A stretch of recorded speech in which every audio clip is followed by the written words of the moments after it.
चलो अभी फिलहाल हम क्या करने वाले हैं, प्रीएम्बल को स्टार्ट करेंगे। प्रीएम्बल बेटा, अच्छा प्रीएम्बल को first page of the Indian constitution कहा जाता है, ये लोकल डेफिनेशन हो जाएगी, लेकिन आप first page of the Indian constitution के अलावा preface of the Indian constitution बोल सकते हो।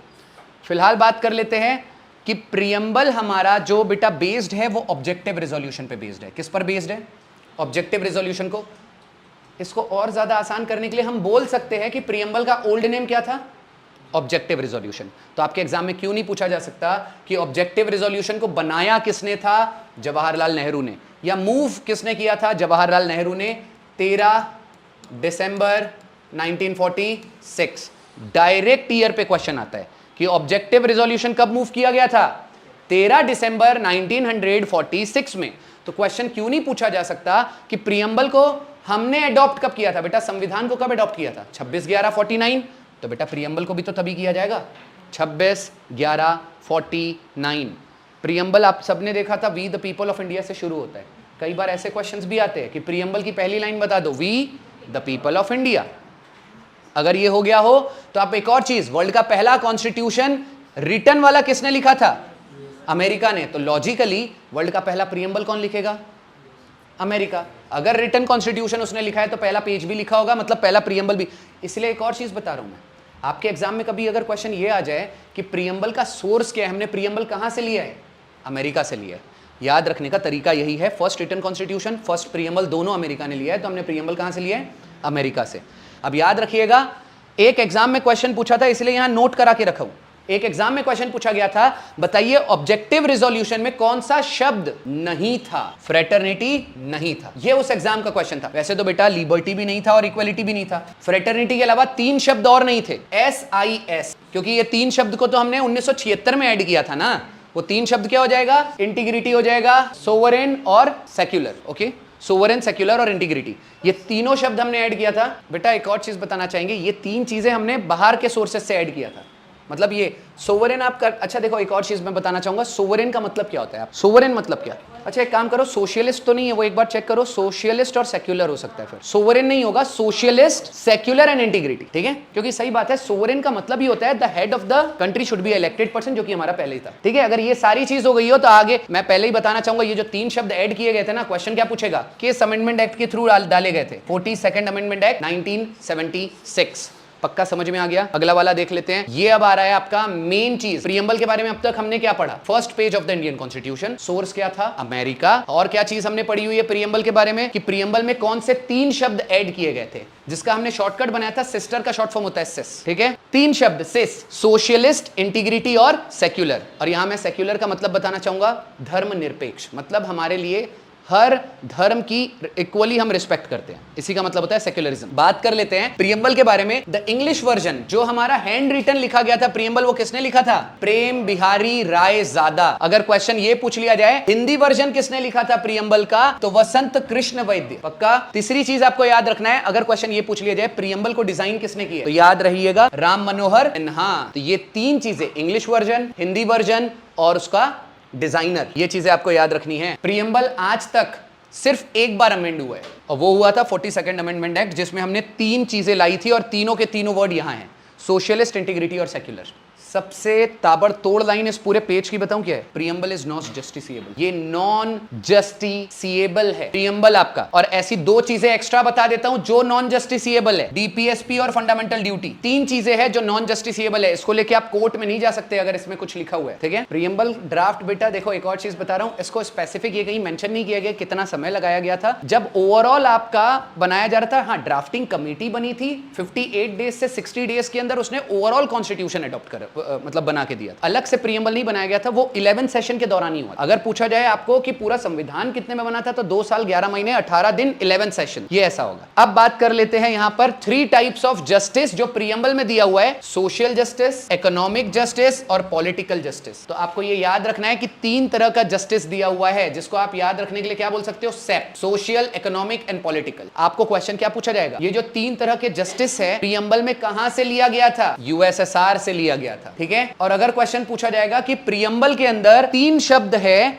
जिसका कहा जाएगा लिबर्टी, इक्वलिटी एंड फ्रेटर्निटी। ये कहां से लिया गया था? फ्रांस। याद रखने का तरीका क्या था? लेफ्ट जब आप लिखोगे बेटा खत्म हो रहा है एफ पे, F for fraternity, F for France. पिछली बार भी हमने अच्छे से करके रखा था और मैंने पहले ही बता के रख लिया हमारा सोर्स क्या था प्रीएम्बल का? अमेरिका। डन। अच्छा कौन मुझे बताएगा अमेरिका का? तो मैंने बता दिया कि यूएस कॉन्स्टिट्यूशन में टोटल आर्टिकल्स कितने हैं। जैसे हमारे पास 395, आपके 7 आर्टिकल्स आपके यूएस कॉन्स्टिट्यूशन में हैं। चलिए फिलहाल अभी देख लेते हैं। अगर आपको पूछा जाए language to be used in the preamble, अभी मैंने क्या बोला था? प्रीएम्बल का सोर्स था अमेरिका।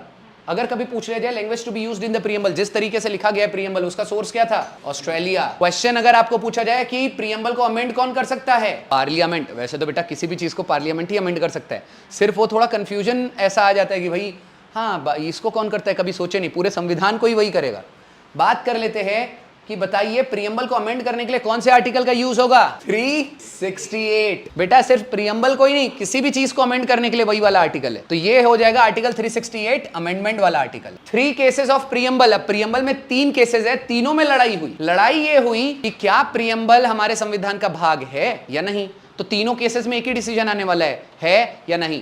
पहले केस में कहा गया नहीं है, दूसरे केस में कहा गया है, और तीसरे केस में कहा गया पक्का है। मतलब तीसरे में इंटीग्रल वर्ड आएगा। चलो अब देख लेते हैं। पहला केस का नाम याद रख लीजिए, बेरूबरी यूनियन ईयर के साथ 1 2 3 करके लिखना है। Berubari union case 1960, Kesavananda Bharati case 1973 और LIC versus government of India case 1995। Year के साथ याद रखना है। ये 3 केस हुए थे। पहले केस का डिसीजन था प्रीएम्बल नॉट अ पार्ट, दूसरे कहा गया दूसरे इसमें इट इज अ पार्ट, और तीसरे इसमें कहा गया it is the integral part. Integral part मतलब प्रीएम्बल को कोई डिटैच नहीं कर सकता, अलग नहीं कर सकता संविधान से। वर्ड ऑफ द डे आपके लिए इंटीग्रल है। Boys are the integral part of the family कहा जाता है, लेकिन आजकल बेटा ये उल्टा हो रहा है। आजकल उल्टा हो रहा है। पहले इंटीग्रल पार्ट हुआ करते थे, पहले के, अब जाने दो, ऐसे डिटेल में नहीं जाते हैं। इंटीग्रल पार्ट मतलब पहले पता है ना, इंटीग्रल पार्ट इसलिए कहा जाता था कि जब भी शादी होती है लड़की अपना घर छोड़ के जाती है, लड़का नहीं। लेकिन आजकल लड़के भी घर छोड़ के जा रहे हैं, वो लड़की के घर नहीं जाते, वो अलग हो जाते हैं, वो ऐसी बात हो जाती है। फिलहाल ये ले लीजिए, अगर ये हो गया हो तो आगे देख लेते हैं। अब आएगा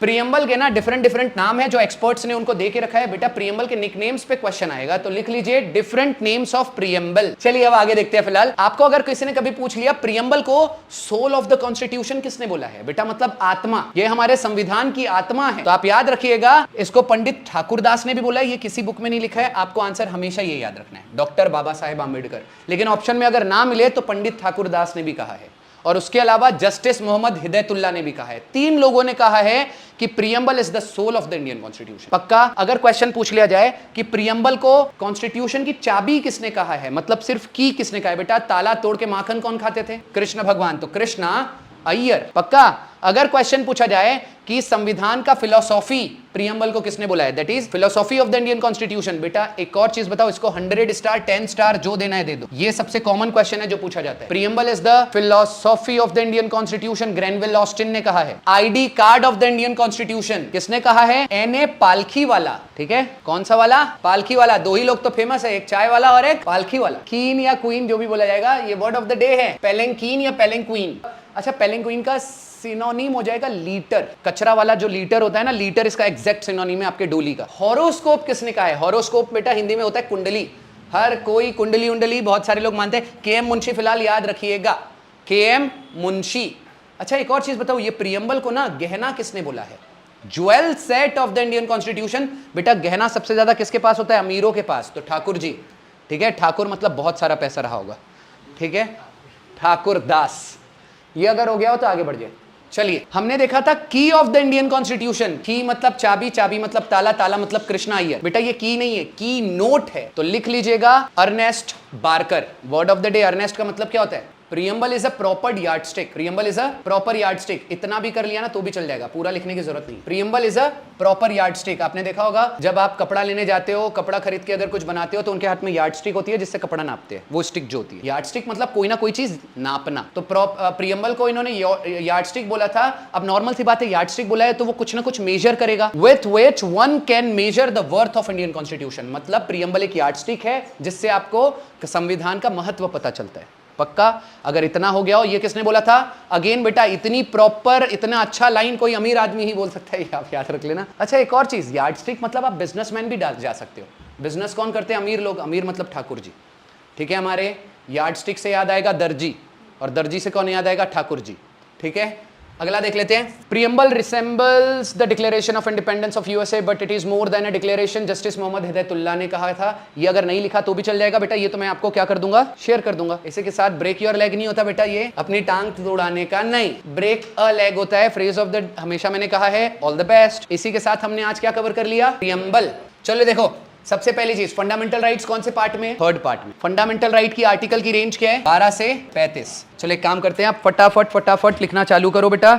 अभी के अभी टेस्ट ले लूं, 12, 13, 14, 15। पहले हम ये 4 कर लेते। यहां पर कहा गया है डेफिनेशन ऑफ स्टेट। इसमें यहां पर डेफिनेशन ऑफ स्टेट में स्टेट का मतलब अगर पूछेगा तो सिर्फ 2 चीज याद रखो, पार्लियामेंट और स्टेट लेजिस्लेचर। स्टेट लेजिस्लेचर, बस आपको स्टेट के 2 ही मतलब याद रखो, ठीक है। पहला हो जाता है पार्लियामेंट और दूसरा होता है स्टेट लेजिस्लेचर। अब आ जाएगा आर्टिकल 13। आर्टिकल 13 में कहा गया है laws inconsistent with fundamental rights are void. Void का मतलब इलीगल। अच्छा, इसका मतलब समझा देता हूं। ये जो लाइन है इसका मतलब क्या है, ऐसे लॉज जो कंसिस्टेंट नहीं है, फॉलो नहीं कर रहे आपके फंडामेंटल राइट को, तोड़ दे रहे हैं, ऐसे लॉज जो आपके फंडामेंटल राइट्स को तोड़ दे रहे हैं, ब्रेक कर रहे हैं, वो क्या कहलाएंगे, वॉइड। पक्का। अब याद रखने का तरीका बेटा, लॉज तो प्लूरल फॉर्म है, सिंगुलर फॉर्म क्या है, लॉ। लॉ में 3 लेटर है, 13 में 3 लेटर है, ऐसे ही चलते चलते। अच्छा, लॉ बैक टू बैक आएगा। लॉ आपके 13 में भी आने वाला है, 14 में भी आने वाला है। अब यहां आ जाएगा इक्वलिटी बिफोर लॉ। तो आपके law back to back 2 articles में आने वाला है, 13 और 14 में। अब बात करते हैं 15 में याद रखने का, आप रिलेशन किससे बताएंगे, 5 से। बेटा टोटल 5 तरह के डिस्क्रिमिनेशन मेंशन किया गया है उसके अंदर, तो लिख लीजिए no discrimination, no discrimination on the basis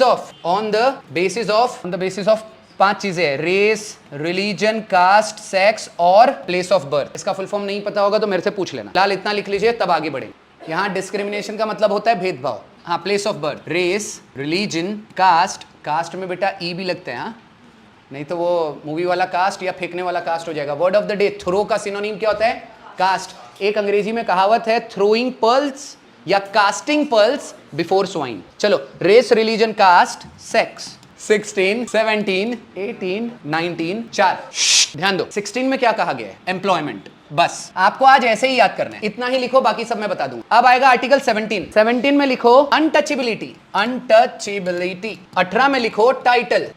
19 में लिखो फ्रीडम ऑफ स्पीच। मैं लिख के दे रहा हूं और मैं वो आपको शेयर कर दूंगा, ये असली वाला वो जो पूरी लाइन है, आपको केवल ये याद करना है। अब बता रहा हूं 16 से एम्प्लॉयमेंट कैसे याद आएगा बेटा, एम्प्लॉयमेंट मतलब रोजगार, रोजगार मतलब नौकरी। अब नौकरी से 16 कैसे याद रहेगा, आपको एक बात बताऊं, सरकारी नौकरी सबसे अर्ली एज में अगर आपको चाहिए तो एक ही एग्जाम देने पे मिलेगी, वो है एनडीए। तो बस मैं ये बता रहा हूं, वहां ब्रैकेट में एनडीए लिख लेना। एनडीए आपको मिनिमम आपकी जो एज होती है वो 16.5 होती है फॉर्म भरने की। बस मैं ये बता रहा हूं, एम्प्लॉयमेंट से क्या याद आएगा, एम्प्लॉयमेंट से क्या याद आएगा, एनडीए। एनडीए आपको क्या दे रहा है, एम्प्लॉयमेंट दे रहा है 16 की एज। फिलहाल बात कर लेते हैं अनटचेबिलिटी। अनटचेबिलिटी मतलब खतरा, बताता हूं क्यों। आज के टाइम पे अगर कोई अनटचेबिलिटी परफॉर्म कर रहा है, किसी को जानबूझ के उसके कास्ट के लिए लो फील करा रहा है, ह्यूमिलिएशन कर रहा है, तो बेटा सब लोग ग्रुप में आते हैं, पीट पाट के चले जाते हैं। तो याद रखिएगा, पीट पाट के चले जाएंगे मतलब लाइफ में खतरा, खतरा मतलब 17। अनटचेबिलिटी से सीधे 17 नंबर याद आना चाहिए। बात करते हैं टाइटल। टाइटल का मतलब लिख लेना king and queen.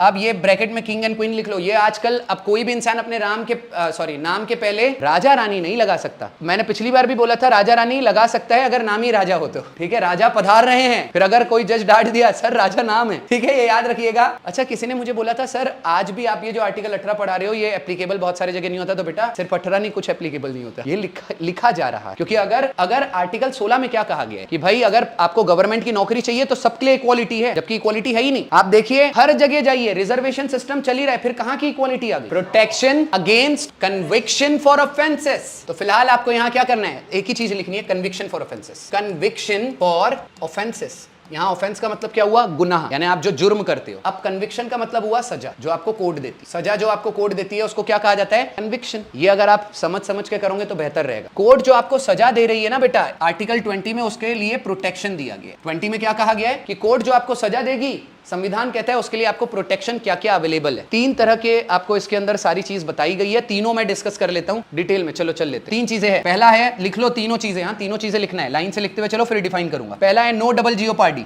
No double jeopardy. दूसरा है नो सेल्फ इंक्रिमिनेशन, और तीसरा हो जाएगा no self incrimination, no double jeopardy, हाँ no ex post facto, no ex post facto. अब बोलोगे भाई साहब इतने कठिन कठिन शब्द, अजीब बात नहीं, बट ये याद रखने का बेटा हम बता रहे हैं। अच्छा, अगर ये कठीण लग रहा हो तो मी तुम्हाला मराठीमध्ये पण सांगू शकतो। सांगू आता नो डबल जियोपार्डी चा मीनिंग काय मी सांगतोय। आता बघा इकडे काय लिहिलं आहे, डबल, म्हणजे जेव्हा तुम्ही जुर्म करणार त्याच्यानंतर तुम्हाला एक जुर्म साठी 2 पनिशमेंट नहीं मिलणार. मतलब मराठी में भी बता दिया. अब आते हैं हम हिंदी में. नो डबल जियोपार्डी का मतलब होता है एक गुनाह के लिए सिर्फ एक सजा. अच्छा, यहाँ जियोपार्डी का सिनोनिम होता है बेटा डेंजर, मतलब आपको कोई भी 2 बार पनिशमेंट मिल ही नहीं सकता. ये नो सेल्फ इंक्रिमिनेशन के बारे में बता रहा हूं. इंक्रिमिनेशन का मतलब होता है एक इंसान खुद के ऊपर आरोप नहीं लगा सकता कि मर्डर मैंने किया है. अगर वो ऐसा कर भी लेता है, मान के चलो आपने देखा होगा पुलिस के सामने कन्फेशन होता है कि हाँ सर मैंने मारा है, कोर्ट में जाना है और बोलना है सर पुलिस वाले प्रेशराइज कर रहे थे इसलिए मैंने बोल दिया, और वो बच जाएगी. अभी फिलहाल बात करते हैं no ex post facto. No ex post facto का मतलब क्या हुआ बेटा, एक्स मतलब पुराना. अगर आपने जुर्म 1990 में किया था, उस समय उस जुर्म की सजा सिर्फ 1 साल थी, तो बेटा रूल भी पुराने वाले ही इंप्लीमेंट होंगे. मतलब पास्ट क्राइम, अगर क्राइम पास्ट में हुआ है तो लॉ कब के इंप्लीमेंट होंगे, पास्ट के. पक्का समझ में आ गया. ये 3 चीजें आर्टिकल 20 में कहा गया. नहीं तो पता चला 1 रुपए का सिक्का 1990 में चुराए थे, उस समय बेटा 2 महीने की सजा थी और अभी 20 साल की हो गया. अरे सर 1 रुपए की बात थी, तो आपका फिर वो कोर्ट की लॉयर की जिम्मेदारी हो जाती है. फिलहाल अगर 20 तक हो गया हो, 20 हो गया, 21, 21A, 22, 23 और 24. फिलहाल इसकी बात कर लेते हैं. 21 में कहा गया है right to live with dignity. Right to live with dignity, इसका मतलब होता है जीने का हक. इसी को राइट टू लाइफ कहा जाता है, जीने का हक. आर्टिकल 21 में अभी हमने करंट अफेयर में पढ़ा था राइट टू बी फॉरगॉटन. कौन से आर्टिकल के तहत कवर हो रहा है, आर्टिकल 21. अच्छा, किसी ने पूछा ही नहीं मुझसे सर 21 में कवर कैसे हुआ, 21 में तो लिखा है जीने का हक. फॉरगॉटन और जीने का हक का मतलब कैसे. वैसे ये पर्सनल का मतलब हुआ प्रीवेसी. आपको याद रखना आर्टिकल 21 में आपका राइट टू प्राइवेसी भी है. आपकी पर्सनल लाइफ का डिसीजन आपका खुद का होगा. आपकी पर्सनल लाइफ थी, हो सकता है कुछ फोटोज और वीडियोज आपके मार्केट में किसी ने AI जनरेटेड स्प्रेड कर दिया है, आप कोर्ट में जाइए, राइट टू बी फॉरगॉटन आपके पास है. कोर्ट की जिम्मेदारी है वो बेटा राइट टू आपको एक और चीज, इंफॉर्मेशन एक्ट आपका IT एक्ट 2001, उसके अंदर कोई पर्टिकुलर सेक्शन होता है, उसके थ्रू वो सारी चीज रिमूव की जाती है. फिलहाल बात कर लेते हैं आर्टिकल 21A की. यहां कहा गया है राइट टू एजुकेशन. आगे बढ़ जाते हैं आर्टिकल 22 में 2 बार आ रहा है 2. इसमें हम याद रखेंगे arrest and detention. Arrest and detention. Arrest करने आएंगे तो हथकड़ी कितने हाथों में लगेगी, 2 हाथ तुम्हारे 2 हाथ उसके, तो 22 याद रखने का. हथकड़ी अरेस्ट से सीधा 22 नंबर याद आना चाहिए. अरेस्ट के टाइम पे 2 हाथ आपके 2 हाथ उसके. सर मतलब 4 हथकड़ी लगेगी, नहीं बेटा हथकड़ी 2 ही लगेगी, बस याद रखना है ऐसे. चलो अब बात करते हैं 23 प्रोहिबिशन ऑफ ट्रैफिकिंग. अच्छा, ये ट्रैफिकिंग का मतलब क्या हुआ, प्रोहिबिशन मतलब रोकना. हम क्या रोक रहे हैं, ट्रैफिकिंग को. मतलब जो पुलिस वाला हवलदार रोकता नहीं है ट्रैफिक को, इसमें जो प्रताड़ित किया जाता है. आप बहुत सारी मूवीज देखे हो, इवन मैं बोल रहा हूं ट्रैफिकिंग का मतलब सिर्फ बेचना नहीं होता. ट्रैफिकिंग का मतलब किसी से जबरदस्ती काम कराना, मतलब एक्सप्लॉइट करना, इसे भी आप ट्रैफिकिंग कहेंगे. तो किसी भी बच्चे को उसके मर्जी के खिलाफ काम नहीं करा सकते. अगला देख लेते हैं 24. अच्छा, और एक और चीज, ट्रैफिक वर्ड 23 से कैसे कनेक्ट कर सकते हो बेटा. ट्रैफिक में कितने मिनट लेट हुए थे, 23 मिनट. 3 मिनट कहां हुए थे, 23 मिनट हुए थे. बस ये याद कर लो बेटा, लाइफ टाइम याद रहेगा. चलो अब 24 में ना रिलेशन 4 से बैठाना है. रिलेशन किससे बनाना है, 4 से. मैं बोलता हूं बच्चों की एज क्या है संविधान के अनुसार, 14 में क्या आ रहा है, 4. अब बच्चों से रिलेटेड, अब 14 तो हो नहीं सकता, 14 तो आपने पहले से ही याद करके रखा है बेटा. 13 में 3 था मतलब लॉ, 14 में भी लॉ, और 14 के बाद 4 कहां आने वाला है, 24 में. बस याद रखो यहां पर है प्रोहिबिशन ऑफ चाइल्ड लेबर, यानी बच्चों को काम नहीं करा सकता कोई. बट इसका मतलब ये नहीं है घर में झाड़ू पोछा माँ बाप नहीं करा सकते, करा सकते हैं बेटा. काम कराना मतलब पैसा वैसा के लिए. हाँ, इसका एक एक्सेप्शन है. किसी एक इंसान ने ना सुप्रीम कोर्ट में केस ठोका था. आप तो बोलते हो बच्चों से काम नहीं करा सकते, फिर ये जो सीरियल और हीरो हीरोइन लोग काम करवाते हैं अपने बच्चों को, उसका क्या. तो बोले दिस इज नॉट काम, this is art, the art of making money. चलो देखो बेटा, ऐसा कुछ नहीं होता, वो बस एसी में बैठ के सारी चीज कर रहे हैं. फिलहाल अगर ये हो गया हो तो आगे बढ़ जाते हैं. अभी के अभी टेस्ट लूंगा, फिलहाल जितनी चीज बताओ. चलो एक काम करते हैं, अभी के अभी रिकॉल करा देता हूँ. 12 में हमने देखा था डेफिनेशन ऑफ स्टेट. 13 में 3 आ रहा है. 3 लेटर वाला वर्ड क्या था, law. Laws inconsistent with fundamental rights. 14 में भी लॉ आएगा, इक्वेलिटी बिफोर लॉ. अच्छा, एक और चीज, अगर जो लोग नए हैं उनको पूरा लाइन भी याद नहीं हो रहा, लॉ बता दिया तो भी चलेगा, नेक्स्ट टाइम पढ़ के आना. 15 में 5 आ रहा है, तो 5 वर्ड वाला डिस्क्रिमिनेशन.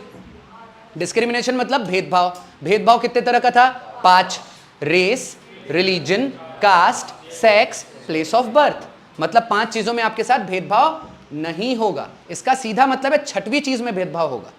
ये ऐसा कोर्ट में अगर आपका लॉयर है, आपका भेदभाव हो रहा है और आपने बोला आर्टिकल 15 में कहा है डिस्क्रिमिनेशन नहीं होना चाहिए, मेरे साथ हुआ है, तो बेटा वो सारी चीजें अब डिपेंड करेगी. और एक और चीज, अच्छा ठीक है, फिलहाल 15 तक हो चुका है. 16 साल की उम्र में एनडीए क्या देता है, नौकरी. तो मतलब नौकरी को इंग्लिश में क्या बोलेंगे? एम्प्लॉयमेंट की अपॉर्चुनिटी। अब बात करते हैं 17। 17 मतलब खतरा, खतरा मतलब अनटचेबिलिटी, जिसको हिंदी में कहा जाता है छुआछूत। 18, 18 की एज में क्या बनते हैं? राजा रानी। तो राजा रानी मतलब टाइटल। 19वां लेटर एबीसीडी का क्या था? S, S for speech.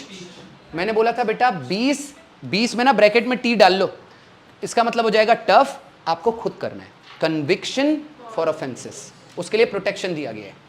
अब आएगा 21, जिसमें कहा गया है बेटा जीने का हक। 21A right to education. 22 तो डायरेक्ट याद होगा, क्योंकि अरेस्ट करने आएगा तो 2 हाथ उसका 2 हाथ आपका, याद रखना। तो 22 में अरेस्ट एंड डिटेंशन है। अच्छा, किसी ने पूछा नहीं डिटेंशन का मतलब क्या होता है? Arrest in advance. वैसे अरेस्ट मतलब क्या? किसी ने जुर्म किया और जुर्म करने के बाद उसको अरेस्ट किए तो वो अरेस्ट कहलाता है, लेकिन वो जुर्म करने का सिर्फ सोच रहा था और सोचते सोचते तोतला गया थोड़ा सा। अगर वो सोच रहा था और सोचते सोचते अगर उसकी शकल में ही चोर लिखा है और आके वो पकड़ लिए, बेटा एडवांस में उठा लिए, उसको डिटेन करना बोलते हैं। एडवांस में उठा के आपको डाल देंगे कहीं। चलो ठीक है, फिलहाल याद रखना ये डिटेंशन 90 दिन से ज्यादा का नहीं होना चाहिए। कितने दिन से ज्यादा का नहीं हो सकता? 90 डेज से ज्यादा का आपका डिटेंशन नहीं हो सकता। हालांकि ये 90 डेज का जो रूल है ना, इसको 2 मंथ किए हैं, अभी 3 मंथ है। 3 मंथ पुराना था, सिर्फ रिकॉर्ड में 2 मंथ हुआ है। डिटेन आज भी 3 महीने के लिए करते हैं। आपने ये मूवी देखी होगी वांटेड, सलमान खान वाली मूवी में ना बेटा डॉन को उठा के सीधे समुद्र लेके चले जाते हैं, उसको डिटेंशन कहा जाता है।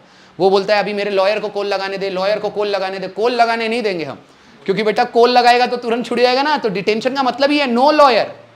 हाँ, एक और चीज, लॉयर मिलेगा।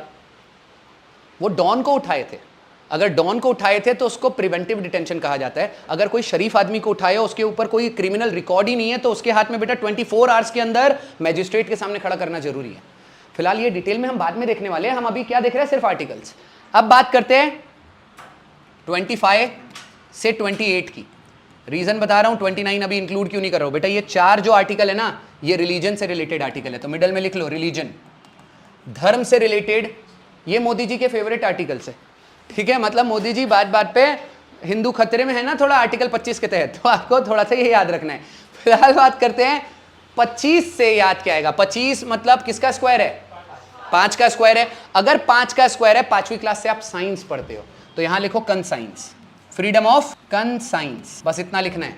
पूरी लाइन आपको बाद में फ्रीडम ऑफ कंसाइंस लिखना है, फ्रीडम ऑफ कंसाइंस, पक्का? चलो पूरा ही लिख लो। And free profession, practice and propagation, बेटा ये पूरा लिख लो। मैं यहां पर बता देता हूं, आर्टिकल 25 के तहत उसने क्या बोला है आपको। यहां कंसाइंस का मतलब होता है अपना धर्म, आप फ्रीली किसी से भी कह सकते हो मैं इस धर्म का हूं, मैं इस धर्म की हूं।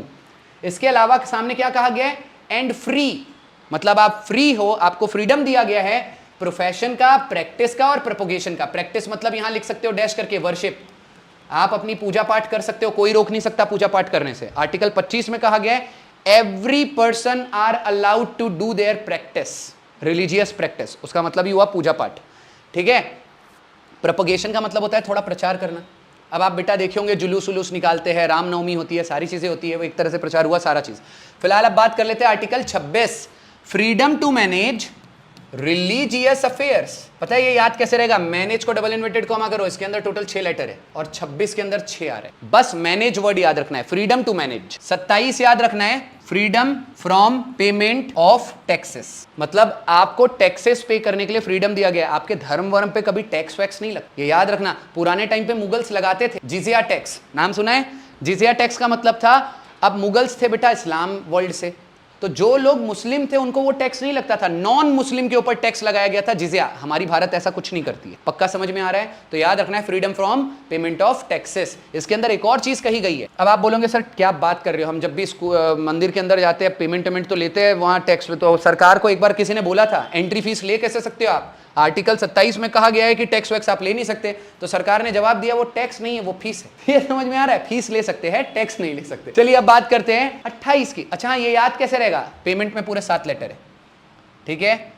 पेमेंट 27 में 7 आ रहा है, 7 से कौन सा वर्ड याद आएगा? पेमेंट। 6 से कौन सा वर्ड आएगा? मैनेज। 25 किसका स्क्वायर था? 5वीं क्लास से क्या पढ़ रहे हो? साइंस, मतलब कंसाइंस। अब बात करेंगे 28 में कहा गया है freedom from attendance in the schools and colleges. आपके एग्जाम में स्कूल कॉलेजेस नहीं रहेगा, एजुकेशनल इंस्टीट्यूशन रहेगा। क्या रहेगा? एजुकेशनल इंस्टीट्यूशन, मतलब किसी भी एजुकेशनल इंस्टीट्यूशन में मान के चलते हैं फ्रीडम फ्रॉम अटेंडिंग लिख लोगे तो भी चलेगा, या अटेंडेंस, और फ्रॉम रिलीजियस इंस्ट्रक्शंस। मैं ये बताना चाह रहा हूं, अगर किसी भी स्कूल कॉलेजेस में आपको रिलीजियस इंस्ट्रक्शंस दिए जा रहे हैं, उपदेश दिया जा रहा है, वो अपने धर्म का प्रचार कर रहे हैं किसी रूप से, आपके ऊपर है क्लास में बैठना है या नहीं। आप वहां से उठ के बेटा वॉक ऑफ कर सकते हो। तो आपको फ्रीडम दिया गया है कि आपको क्लास अटेंड करना है या नहीं। कौन सी क्लास? जहां पर क्या दिया जा रहा है? Religious instructions. इसका कोई ट्रिक नहीं है, इसको 10 स्टार दे दो, इसको स्टार लगा दो, डायरेक्ट याद करना है। अब बात करेंगे 29 और 30। आर्टिकल 29 की बात करते हैं और 30 की बात करते हैं। 29 में आपका है प्रोटेक्शन ऑफ माइनॉरिटी। ये माइनॉरिटी को बेटा डबल इन्वर्टेड कॉमा लगा लो। माइनॉरिटी का हिंदी में मतलब होता है अल्पसंख्यक, अल्प पॉपुलेशन, ठीक है। ये अल्पसंख्यक मतलब ऐसी जनसंख्या, ऐसे लोग जिनकी जनसंख्या भारत में बहुत कम है। एग्जाम्पल के रूप में माइनॉरिटी का बेस्ट एग्जाम्पल है जैनिज्म, जैन्स, बुद्धिस्ट, ये लोग कौन से कैटेगरी में आते हैं? माइनॉरिटी। इवन सिख ये भी माइनॉरिटी की कैटेगरी में आएंगे। तो फिलहाल याद रखना है, उनको हमारा संविधान क्या करता है? प्रोटेक्शन दिया हुआ है। अब याद रखना आर्टिकल 29 में प्रोटेक्शन मतलब क्या? इस माइनॉरिटी को आप लिख सकते हो यहां नोट करके, माइनॉरिटी को स्कूल में एडमिशन देने से कोई स्कूल मना नहीं कर सकता। तो लिख लीजिए, they will get admission in every school, they will get admission in every schools. But याद रखना वो स्कूल स्टेट फंडेड होना चाहिए, यानी गवर्नमेंट स्कूल होना चाहिए। अगर कोई प्राइवेट स्कूल है वो मना कर दिया, जा नहीं देता, तो आप बेटा कोर्ट में नहीं जा सकते। आप केवल सरकारी स्कूल, सरकार जिम्मेदारी लेगी आपका, कोई प्राइवेट इंस्टीट्यूशन नहीं। तो ये स्कूल में ब्रैकेट में गवर्नमेंट लिख देना। तो गवर्नमेंट स्कूल में आपको एडमिशन देने से कोई नहीं रोक सकता, ठीक है। अगर ये 29 हो चुका हो तो 30 देख लेते हैं। अच्छा, एक और चीज बता देता हूं, माइनॉरिटी से 9 कैसे याद आएगा बेटा? एम का रिलेशन मैंने हमेशा बोला है 9 से है। 19th पार्ट क्या है? 19th पार्ट क्या है? मिसलेनियस। याद कैसे किया था? एम से। एम के अंदर कौन सा नंबर छुपा हुआ है? 3। एम के अंदर कौन सा नंबर छुपा हुआ है? अगर 90 डिग्री रोटेट करूंगा तो ये एम ही तो लिखा है। एम के अंदर कौन सा नंबर है? 3, और 3 का स्क्वायर क्या है? 9। ये हमेशा सेम ट्रिक होगी जैसे मिसलेनियस में 19 आया था। m मतलब 3, 3 मतलब 9। 29 में भी बेटा 9 आ रहा है। 9 से सीधा कौन सा लेटर याद आएगा? m, और m फॉर माइनॉरिटी। अगर ये हो गया है तो माइनॉरिटी 30 में भी आने वाला है। 30 में कहा गया है minority can establish their own educational institution. Minority अपनी खुद की स्कूल्स स्टैब्लिश कर सकते हैं। जैसे आपने देखा होगा माइनॉरिटी में मैंने अभी बताया था जैन्स होते हैं, बुद्धिस्ट होते हैं, क्रिश्चियंस होते हैं। अब क्रिश्चियंस की अपने सेपरेट स्कूल बहुत सारी देखी होंगी, saint Joseph school, saint Xavier's school, ये अपनी खुद की अलग से स्कूल स्टैब्लिश कर सकते हैं। इवन जैन लोग भी अपना खुद का अलग से हॉस्टल सब कुछ रखते हैं। एफसी रोड पे आपको एक मिल जाएगा, बाकी लोगों के लिए एफसी रोड पे आज के टाइम पे अगर रहना है हॉस्टल का 15,000 12,000 मिनिमम लगता है। जैन का हॉस्पिटल है बरोबर मेयर हाउस के सामने। आपको पता है वहां कितना रुपए लगता है? 4,000। खाना पीना रहना एकदम टॉप नॉच। चलो ठीक है, फिलहाल अगर ये हो गया हो तो आगे बढ़ते हैं। फिलहाल अगर 30 याद हो चुका है तो 31 में है बेटा राइट टू प्रॉपर्टी। ब्रैकेट में लिखना डिलीटेड, इसको डिलीट कर दिया गया है। क्वेश्चन एग्जाम में पूछेगा कौन से अमेंडमेंट एक्ट से डिलीट हुआ? 44। कौन सा ईयर था? 1978। 44th amendment act. क्वेश्चन क्यों नहीं पूछ सकता राइट टू प्रॉपर्टी आज कौन से आर्टिकल में है? 300A। ये याद रखना, राइट टू प्रॉपर्टी का नया आर्टिकल, भूलना नहीं है। अब बात करते हैं, राइट टू प्रॉपर्टी हो गया। क्वेश्चन ऐसा क्यों नहीं पूछ सकता राइट टू प्रॉपर्टी आपका कौन सा राइट है? फंडामेंटल राइट है। कौन सा राइट है? Constitutionally legal right. अब कॉन्स्टिट्यूशनल राइट तो है, 2 राइट है, आप ऐसे लिख सकते हो constitutional right plus legal right. Done. Constitutional right क्यों है? क्योंकि कॉन्स्टिट्यूशन के अंदर है। लीगल राइट क्यों है? क्योंकि बेटा लीगली आप कहां जा सकते हो? कोर्ट के अंदर। तो याद रखना राइट टू प्रॉपर्टी आपका कॉन्स्टिट्यूशनली लीगल राइट। अब आता है 32 में है right to go to supreme court. Right to go to supreme court मतलब आप सुप्रीम कोर्ट सीधा जा सकते हो। याद रखने का तरीका, सुप्रीम कोर्ट के जजेस की स्ट्रेंथ पहले क्या थी? 33, तो कम से कम 33 के आसपास है, इतना याद रख सकते हो। बात कर लेते हैं अब 32 तक हो गया बेटा, सिर्फ 3 आर्टिकल बचा है आज, फंडामेंटल राइट खत्म। 33, 34 और 33, 34 और 35 है ना। 33 में कहा गया है आर्म्ड फोर्सेस, बस इतना ही लिखो। 34 में लिखा गया है मार्शल लॉ और 35 में कहा गया है parliament can make provisions for fundamental right. अब बताता हूं याद कैसे रहे। 33 में बेटा कौन सा लेटर आया है? नंबर आया है 3। बस मैं बोल रहा हूं अगर आर्म्ड में से ईडी यानी कि V3 अगर ये ईडी हटा दिया जाए तो कितने लेटर है? आर्म में 3 लेटर है, 2 बैक टू बैक 33 कर दो। मैंने देखो मार्शल लॉ में क्या टिक किया है? मार्ट में कितने लेटर है? 4। तो बेटा 34 में ये 4 आ रहा है। रिलेशन बस बैठा के रखो। अब इसका मतलब क्या होता है समझा देता हूं। पार्लियामेंट आर्म्ड फोर्सेस के फंडामेंटल राइट को रिस्ट्रिक्ट कर सकती है, मतलब कभी कभी रोक सकती है। इसका सबसे बेस्ट एग्जांपल, किसी देश के साथ वॉर चल रहा है तो आर्म्ड फोर्सेस इंटरव्यू नहीं दे सकता। सकते। ये उनका फंडामेंटल आर्टिकल 19 का वायलेशन हुआ ना, लेकिन वो हमारी सरकार उन पे रोक लगा देती है। अब मार्शल लॉ का मतलब क्या हुआ है? मान के चलते अगर भारत में मार्शल लॉ लगा हुआ है, हम सबका फंडामेंटल राइट्स चला गया। जब भी मार्शल लॉ लगाया जाएगा, सारे पब्लिक का क्या छीन लिया जाएगा? Fundamental rights. अब आपका आखिरी आर्टिकल है, पार्लियामेंट के पास बेटा ये एक्सक्लूसिव राइट है कि फंडामेंटल राइट्स के ऊपर वो क्या बना सकती है? प्रोविजंस, चेंजेस कर सकती है, प्रोविजंस बना सकती है। इससे रिलेटेड हमने सारा चीज कर लिया। शॉर्टकट में आपका क्या खत्म हुआ है? Fundamental rights. अब हम अगला वाला क्या करेंगे? अगले वाले बैच में क्या करेंगे? 36 से लेके बस एक ही दिन के लिए आपको क्या करके आना है? कमर टाइट करके आना है। 122 तक के आर्टिकल कराऊंगा। अभी भी हम क्या करने वाले? शॉर्टकट में सिर्फ आर्टिकल्स पढ़ेंगे नेक्स्ट वाली बैच में। और डिटेल में पढ़ने के बाद अब आप बोलेंगे सर याद भी तो रहना चाहिए। बेटा याद रहेगा ही रहेगा। सबसे पहले मैं आके क्या कराऊंगा? रिकॉल। फिर क्या कराऊंगा? आगे बढ़ूंगा। मेरा पॉलिटी खत्म होने के पहले अगर आपने अपने तरफ से 100% दे दिया तो फिंगर टिप्स पे आपके सारे आर्टिकल्स आ जाएंगे। 110%। आपको ऑप्शन की भी जरूरत नहीं पड़ेगी। फिलहाल कोशिश क्या करना है, मैं अभी आपको फंडामेंटल राइट्स का क्या करने वाला हूं, शेयर पीपीटी या पीडीएफ जो भी है वो आप क्या करो उसको लिख लो। चलो बेटा, ऑल द बेस्ट।